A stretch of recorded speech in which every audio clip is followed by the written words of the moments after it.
Welcome back, Shalligators. It's International Women's Day. And just to be super on brand as a woman, I am a mess. Like, I'm a human mess. My hair is wet. I don't know, is my microphone working? Oh, it's in my bra. Hold on, all right, you just stay put down there. You two tits. I don't need you migrating. Dude, being a woman is not easy, okay? And today, we're gonna forego any sort of celeb topic because it's not about them. It's not about Pete Davidson. It's not about Tyga. Oh, full body disgust. Just like douche chills. Before like everybody canceled everyone's speech, people used to call that retarded tingles. Have you heard that? We don't call it that anymore. It's douche chill. So, okay. Same thing though. We're going to talk about some women's issues because I asked you guys on my Instagram, it's Women's Day. What do you want to hear about? So I'm going to read some of your questions and we're going to get into it. We're going to talk about things like how to lift each other up. I'm going to talk about being a TERF. If you don't know what that is, I will welcome you to that. So we're going to be talking about girl stuff, things that pertain to us and us only, our only experience. But before we get into it, you guys know I've got 2 courses for you. 1, how to meet somebody on a dating app. Are dating apps weird? Is it like cringe to do this? No, I'm going to give you a hell of a pep talk in my new course, Happy Endings. It's 5 days, 5 videos. You get texted a new video every day. You sign up and you get it like the first video within 30 seconds. It's ASAP. I'm going to tell you how to make a killer profile, how to pick a quality guy from like, so many of the shitty ones. How to take it offline. My secret phrase that gets a guy to ask you out and get off this like pen pal dynamic. No. How to act on a first date and how to guarantee a second. So that is going to be helpful for you. It's spring. We've all got like spring fever, right? We want to get back out there, but do it the smart and strategic way because dating is exhausting, but I can make it a lot easier and a lot better. Also, if you want a little bit more insight into my life, some deeper dives into the topics we talk about here with like less celeb focus, join the Shalontourage. It is our cozy internet community. It's amazing. We're on Telegram chats with each other all day long. You get 5 different videos or blog posts a week. They're usually videos. I tell you all about what I'm doing. I cry a lot. I share a lot. So you're also going to get access to all of the Happy Endings course, plus our Alpha Academy sexy session hookup tutorial, Evil Week, Shallentine's Day, basically anything that's premium content you already get. And my other course, I should have told you that when I told you about the Happy Endings, but I'm disorganized today. I'm a chick. We're doing the best we can. Get him back. Your 5-step manipulation master plan to get your ex back. I'm going to tell you exactly what to do. I spent 1.5 years working out this formula, and sweetheart, it works. If you're in the throes of heartbreak or you're in a fuckboy situationship and you just don't feel like you have any power, I'm going to help you flip the script. So if you head to my website, shallonlester.com, you can also get a free download of 10 texts to send a guy and how to respond to texts that he might send. Free. Go ahead and download it. See if you like it. I think you will. All right. Let's talk chick shit, right? Okay. Let's talk chick shit.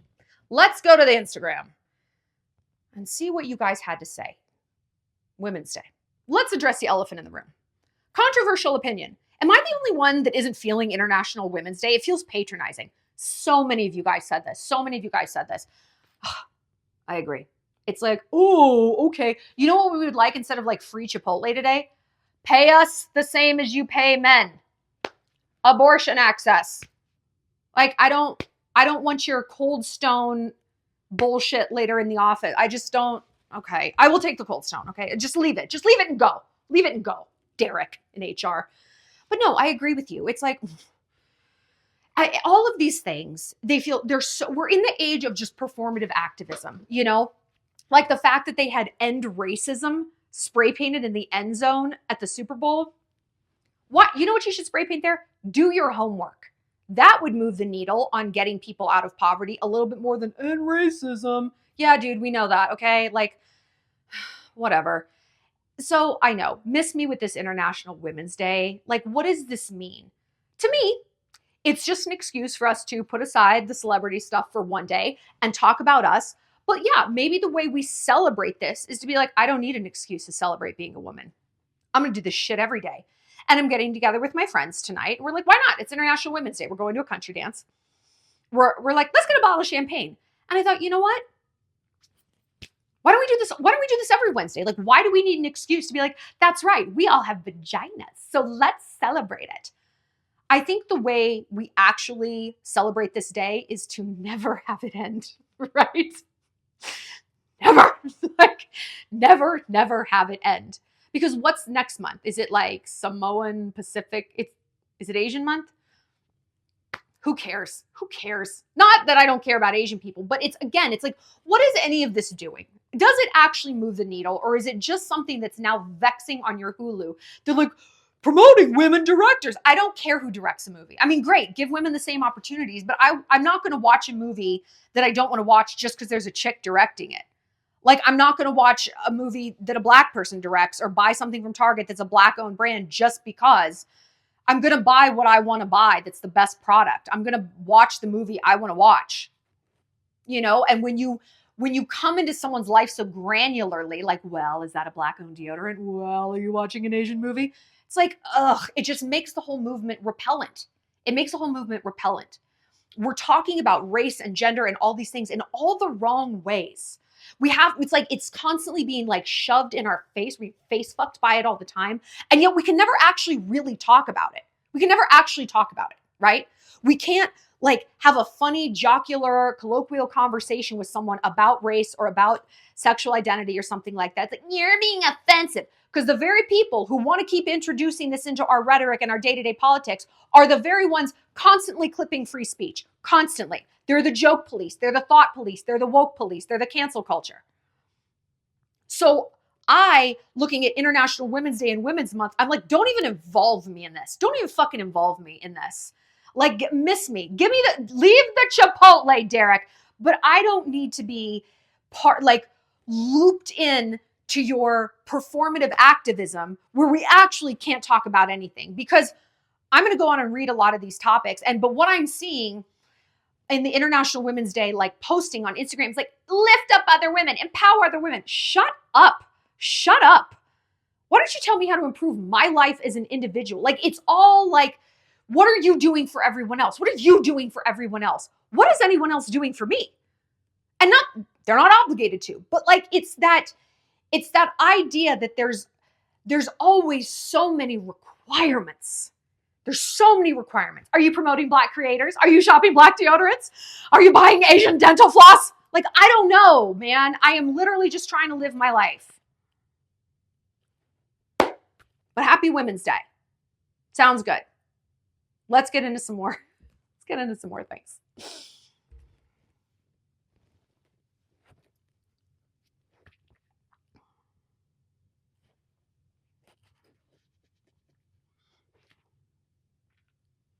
So stop looping women into this sphere of things that we're all supposed to be thinking about, but we're not allowed to talk about. Women are allowed to talk. The grown folks are talking right now.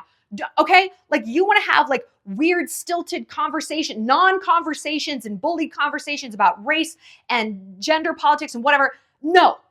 Women are still going to freely speak. You will not put us in this galaxy of things we talk but not talk about. And if you do talk about women, it has to be like, everyone lift other women up. Believe all women. Blah, blah, blah. Me too. No. We're going to be able to talk about it in ways that are messy and cringy and tacky and not always PC. Because that's how we actually grow. And if you're a fan of this channel, you know that. That's how we talk here. And that's why we actually get better. And all these other like people just like talking in fucking tape loops and circles and woke vocabulary, mixed bag, shaken up and spewed out all over the place. They're not actually helping women. We are, because we're not afraid to get real. And we're not afraid to ruffle a few feathers. And we're not afraid to get our feathers ruffled if it's in service of growing as a person. But yeah, happy International Women's Day. Let's read a few more things. Here's one. Olivia Stanton. How to lift yourself up and other alphas, because we're always taught to cut each other down and abandon each other. This is true, you know, and I feel like there's been almost the opposite swing. You know, everything overcorrects all the time, and we're always trying to walk the middle path, aren't we, as women? We talk about that all the time on the channel here, because weak people are extremists. They are, because they're too chicken shit and they're too lazy and they don't have enough fortitude or self-awareness to walk the middle path. They're like, working out, 7 days a week and only eating kale and weird powders, or they're like eating nothing but nerds ropes, which admittedly are delicious. Like, no, we want a nerd rope here and there, but also our athletic greens and blah, blah, blah. And we're mixing it all together. But that takes constant negotiation, right?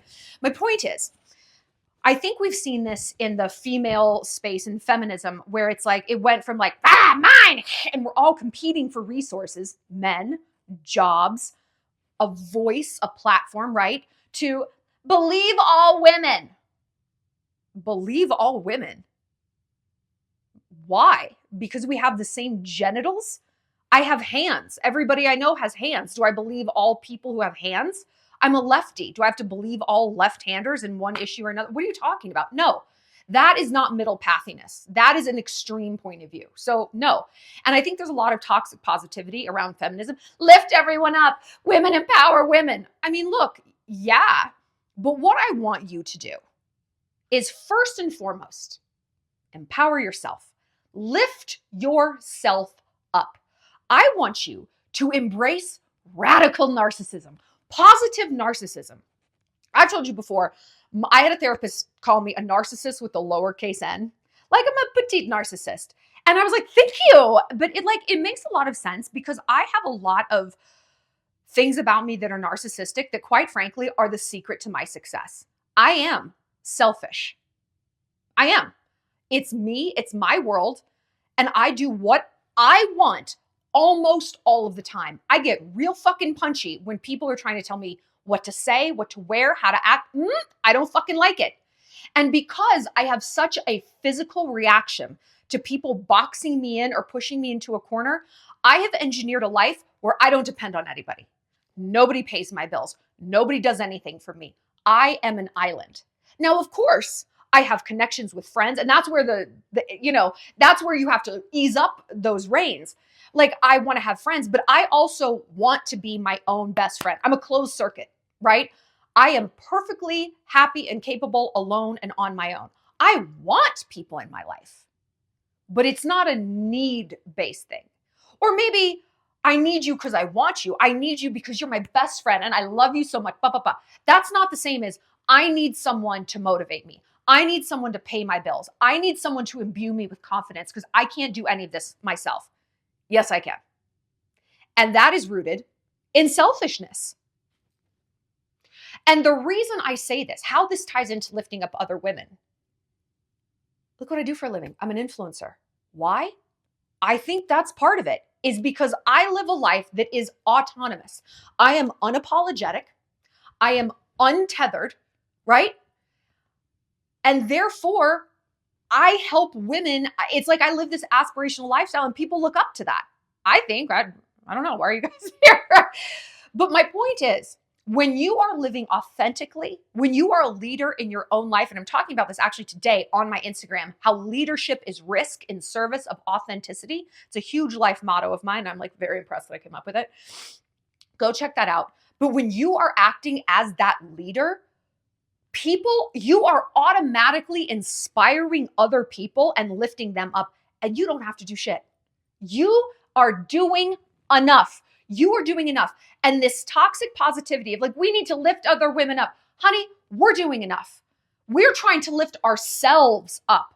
And that's, hey, if you're at the top of a food chain, if you're the CEO of a company, if you're running your own publishing house, if you're the queen bitch in the neighborhood, great. Yes, and you have extra bandwidth for sure. Turn around and see who else you can help. But if you're still in the muck and the mire and you're just trying to get through day by day and keep your head above water and raise these kids and start this business and finish this degree, how you will lift other women up is by nurturing yourself, focusing on yourself, loving yourself, having healthy boundaries, having a diverse selection of hobbies, a work-life balance, right?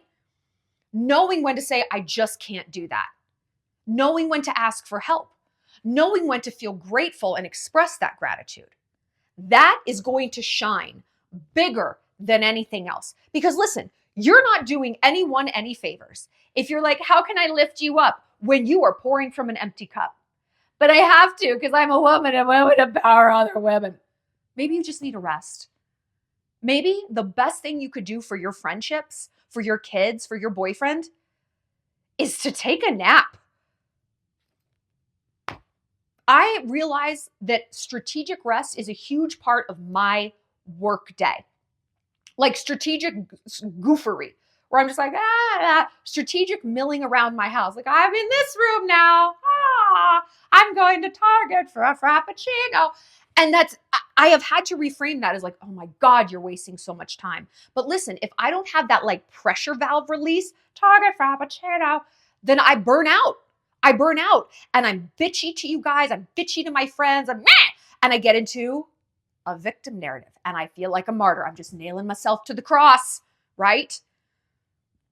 So and this is tough because what society tells us more than tear down other women is tear down yourself. First and foremost, before you destroy anyone else, you got to start at home. Start with the man in the mirror, sweetheart. Tear yourself down.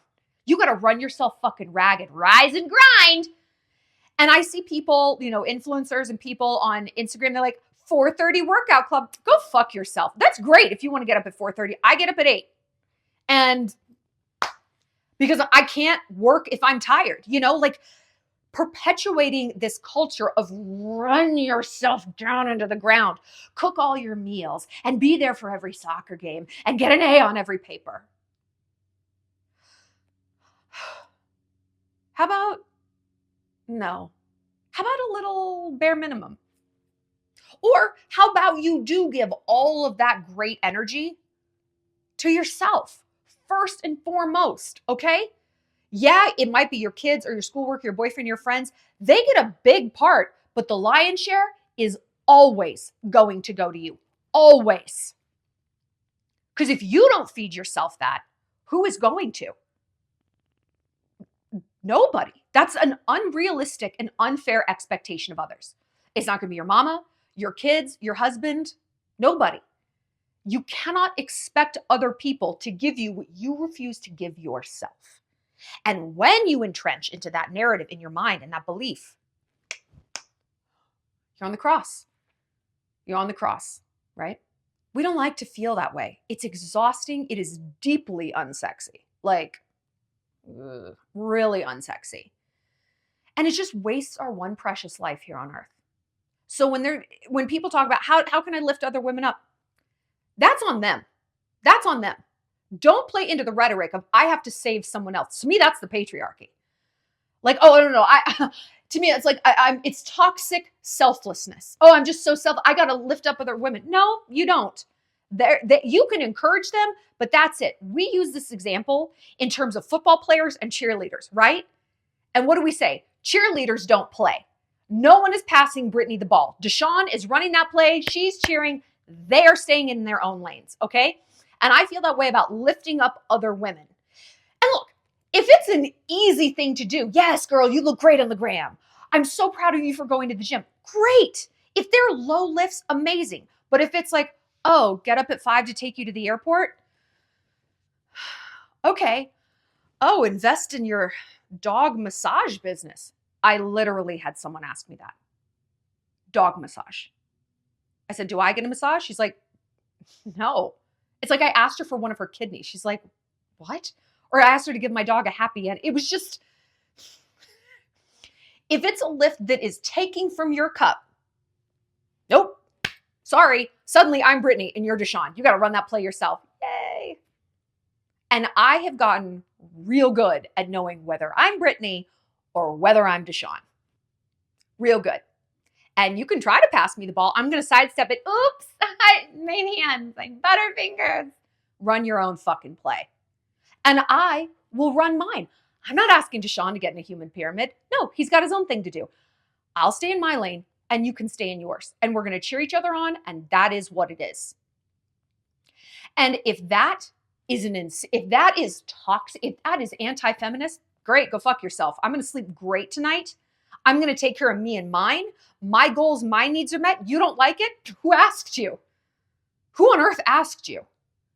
I am in this world for me. This is my life. Do you think I was born to help you? I wasn't. You aren't either. And again, like, of course, help the people in the ways that you can with the bandwidth that you have. And you might be in a season where you're like, no, actually, things are going great. And I just graduated and I'm like going to be kind of bored this summer. Hell yeah, I'll work out with my friend every day at 5. Amazing, fabulous. But if you're not in that season and it's you are the only person who gets to decide if you are or if you aren't, then you have the right to say, listen, the way I will lift others up is by serving as an exemplar of self-empowerment. I will be the pillar of authenticity, of leadership, of filling my own cup, of being in love with my own life. That is how I lead others. Take it from an influencer. It's our whole job, right? Oh, here's one. Why you're a TERF. You might have meant this as an insult. I don't consider it an insult because it's true. So TERF stands for, it's derogatory, trans exclusionary radical feminist. I am trans exclusionary. Trans women aren't women. They're trans women. They're their own category. There's trans men, women, trans women. None of these things are interchangeable. Trans women don't grow up with all of the parameters and the pressures and the dangers that women do. You have not had the same experiences. Caitlyn Jenner has not had my experience, okay? And I'm not saying all women have had the exact same experience, but we have in terms of always having our head on a swivel because we are physically weak and we are rapeable and we are muggable and murderable. Do you think Bruce Jenner grew up feeling like that even once in his entire life? Do you think Bruce Jenner grew up feeling like people were constantly underestimating him and talking down to him because he's a man? Nope. I remember once saying to my ex-boyfriend, Max, and he was like, I don't know, 24 at the time, and he was working in like corporate America, and I think it was his first corporate job, and he came home like vibrating with anger. He was so frustrated because he was in this meeting, and everyone at the company was older, and he was trying to like pitch this new thing that was like a great idea for the company, and he's like, no one would take me seriously. They were talking down to me. They're like, oh, sweetie, okay, da-da-da. And he was like, he was gonna like scream. And I said, you're gonna outgrow that. You will one day be the age where people will take you seriously, but that's how people talk to women forever. And he's like, it was like the wokening of my ex-boyfriend. Like he was like, I will never, ever forget that. Like I never got it until then. I never got it, right? It was a whole different ball of wax. I was like, yeah. So that's why I'm trans exclusionary. I'm not transphobic. I think transgenderism is rampant in this country, and so many people are getting gender surgeries who are really going to regret it. And we know that based on suicide statistics. You know that suicide rates among post-op trans people go up 200 times, not 200%. 200% is 2 times, 200 times. That's really fucking sad. If you had a new airplane that had a 200 times chance of crashing, what on earth would be the branding around that? Get on the death plane. You might survive, but so why are we pushing this? And anyone who says anything bad about it or like logical, like let's not have 12-year-olds who we all acknowledge are too young to get a tattoo, which is permanent. But no. They should be able to get hormones that are irreversible and surgeries that are irreversible. Oh, no. But I'm the problem if I bring that. I'm the problem if I fucking bring that up. I'm a monster. Sweetheart, I am a monster. I'm sorry you just now realized it.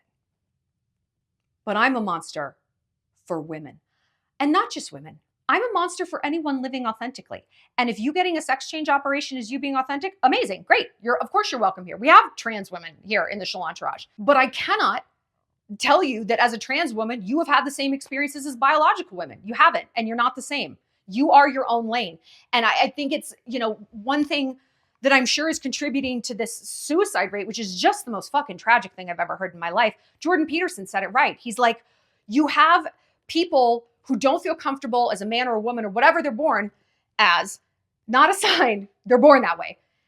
And then they don't feel good. So their solution is to jump into this identity with no map, no template, no history, no nothing.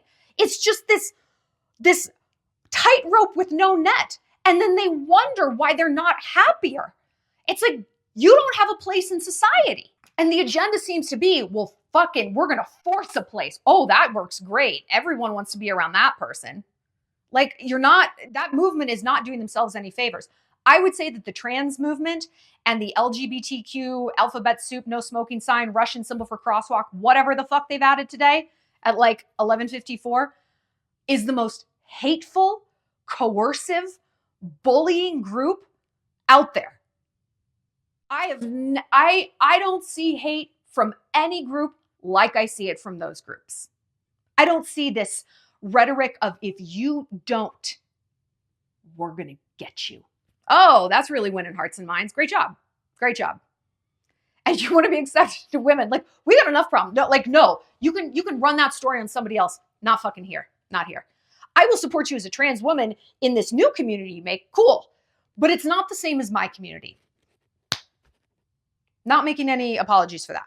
So, girl code, what we owe other women. I feel like we just kind of covered that. We owe them Britney. We owe them Britney energy. Yay. No. Don't pass the ball to me. Don't pass the ball to me. I mean, I think it's a very dangerous set of rhetoric to move through life with the concept of owe. Nobody owes you shit, baby girl. Nobody owes you shit. Your parents do, but to a point. Do you know any animal that takes care of their young for the rest of their life? I don't. No. So, and that's something that birthed something else, right? Like, that's a direct relation. And if that creature doesn't even owe the other creature that they gave birth to a lifetime of service, I'm sorry, you think a bunch of strangers owe you something? That concept is the most toxic and ruinous narrative we can have going. People say comparison is the root of unhappiness. No, owing is the root of unhappiness. This sense of entitlement. Why don't I have that? I don't know. Did you not work for it? Are you not qualified for it? Or I don't know. Maybe it's just unlucky. I don't know. I don't have the answers. But I also know I don't have the solution. It's not my job to provide you with the life experience you think you deserve. Hustle and grind for, like, do what you want. Get your outcomes. But to move through life, and listen, hold on. It's very different than lucky girl syndrome. Oh, and by the way, did I tell you guys, I'm doing a live stream with my manifestation coach, Laura St. John. You know we love her. On Sunday night, this Sunday, on my Instagram, ShallonXO, at 3 p.m. Pacific. So that's 6 p.m. Eastern. And I think it's 11 p.m. like London. We're going to talk about lucky girl syndrome, how to kick that in. Now, lucky girl syndrome is very different than entitled girl syndrome. Entitled is, I deserve this. And lucky girl is, I believe it's going to be delivered to me for the good of everyone involved. So what do we owe other women?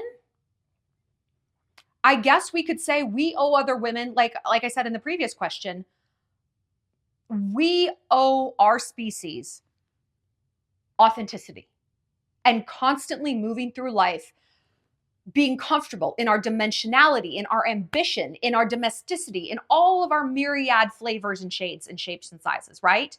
Because when we can do that, we are automatically serving as a light for other people. But again, that's Britney versus Deshawn energy, right? I'm just going to stand here and inspire you. I'm cheering. You're going to hear this cheering. You're like, fuck yeah. And that's it though. I am not going to come into your lane. I don't owe you that. That's just my 2 cents. I don't have the energy. Maybe the people like, no, we owe women a lot of stuff. How many hours of sleep do you, how much energy do you have? I guess I'm a low energy bitch. I don't know. Natasha, I know you hate this word, but what do you do for self-care? This is a good question. I do. I hate that term. Self-care. It sounds very like masturbatory, which sounds like Law and Order. It's just one of those, like, I swear to God, any new term that came out in the last 3 years, I just knee-jerk hate because it's just part of the woke alphabet soup mafia. And I'm like, I don't know why this term is toxic. I just feel like it has to be because it came out like, God, my hair looks like a muffin. Don't I look like Lord Farquaad? Don't tell me. I just hate it. So I call it self-indulgence. My indulgence, I'm like my lady time. Self-care. It sounds like someone, like a shelter animal that you got to bring home and keep in a dark room for 3 days until it like stops shaking. Self-indulgence, like I'm Zsa Zsa Gabor. I'm admittedly very bad at it. I think because I work for myself and I work from home, I work every single day. And I mean every single day. I worked on Christmas. I worked on my birthday. I work every day. I don't work all day, but I work every day. And it can be really, really exhausting. And it's extremely hard for me to find a work-life balance. And the only time I really get a work-life balance is either when I'm traveling, which is why I like to travel, because it forces me out of that work mode and it forces me to be present, walking around a new town and doing whatever. But even then, I'm still working on, I still am. Like, I never truly just take a vacation where there's not some element of work or I'm thinking about it or checking whatever. Or when I'm dating someone. Like, I like going on dates and all that stuff because I'm also like more present. But one thing I have learned to incorporate is dance. I really, really like to dance. And so I'm getting really into country swing. It's a lot of fun. I love it. So I try to dance like once or twice a week because again, like I'm just purely enjoying myself. But listen, like that balance is really, really hard. Middle path, right? It's easy to just lay around and be a slug. It's easy to just be like, work, work, work, work.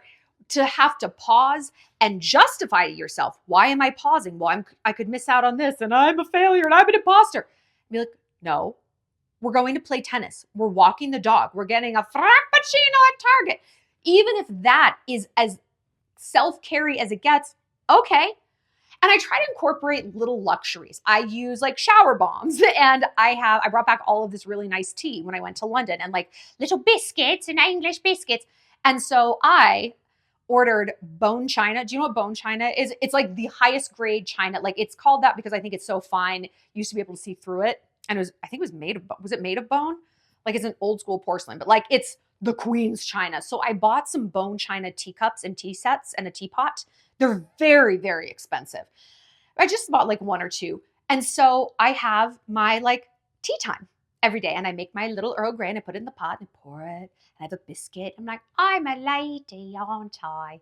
You know, I technically am a lady. I am Lady Shallon Lester of Edelton, but who keeps track except for me when I put it on all of my email signatures.